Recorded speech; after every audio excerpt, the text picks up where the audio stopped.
What's up, Vajayjay Nation? Today we're going to talk about 6 awkward questions you want to ask your OB. Some of my patients are open about these curious topics, but unfortunately, too many let the taboos of the past hold them back. So the number 1 question: we are afraid to have sex while I am pregnant. Can we hurt the baby? The good news is that for most people, getting it on is safe throughout the entire pregnancy. There are a handful of pregnancy conditions when having sex can be dangerous, so don't be afraid to talk to your OB provider. This leads right into number 2. Is sex during pregnancy supposed to be painful? No! Sex and pain only go together if we're talking S&M.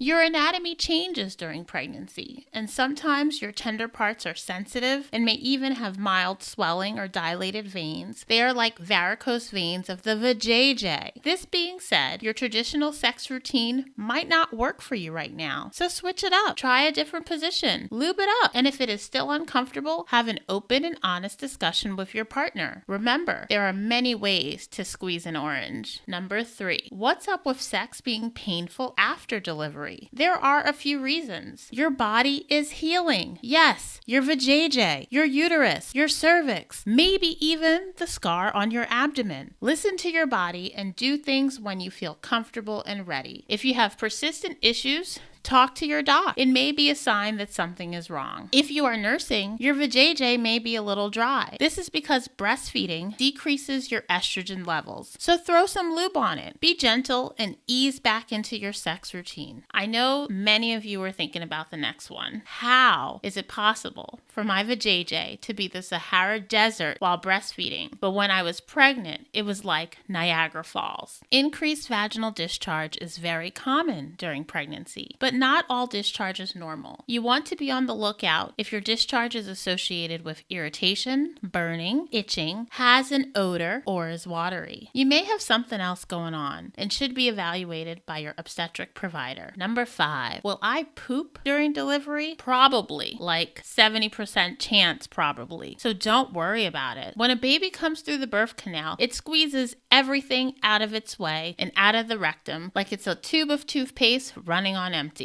Get over it, ladies. It happens. That is not on my list of worries when I am delivering a baby, and it shouldn't be on yours. Number 6. Will my vagina be stretched out? Ladies, our vajayjays are resilient. They have tons of snapback memory, and for the most part, it will almost be the same. But I'm not going to steer you wrong here. When you overstretch a slinky, it may not reclaim its original form. Pregnancy. That's right. Just the fact that you are pregnant is a risk factor for weakening of the pelvic floor. And some women, mainly due to their genetic predispositions, may have issues later on in life. To set yourself up for success and prevent your stuff from falling out, drop down and get your Kegel on, girls. Oh, you didn't know things can fall out? No worries, we give you everything you need to know in an upcoming video. Along similar lines, some of you may be wondering, will I have unexpected tinkles after my bundle of joy has plowed their way through my vagina? You may have even heard that you will never be able to do a jumping jack without the floodgates opening. Unfortunately, for some, I can't say that this is completely false. Bladder control tends to weaken after pregnancy and giving birth, but most women are able to regain control, and getting your Kegel on helps with this problem too. The good news is that there is hope for people with persistent problems, and treatments are available. So I hope this answers some of your questions. But remember, it's 2016, so don't be shy, especially when it comes to your health. Share this video with your friends, and don't forget to subscribe so you never miss out on the Vajayjay knowledge.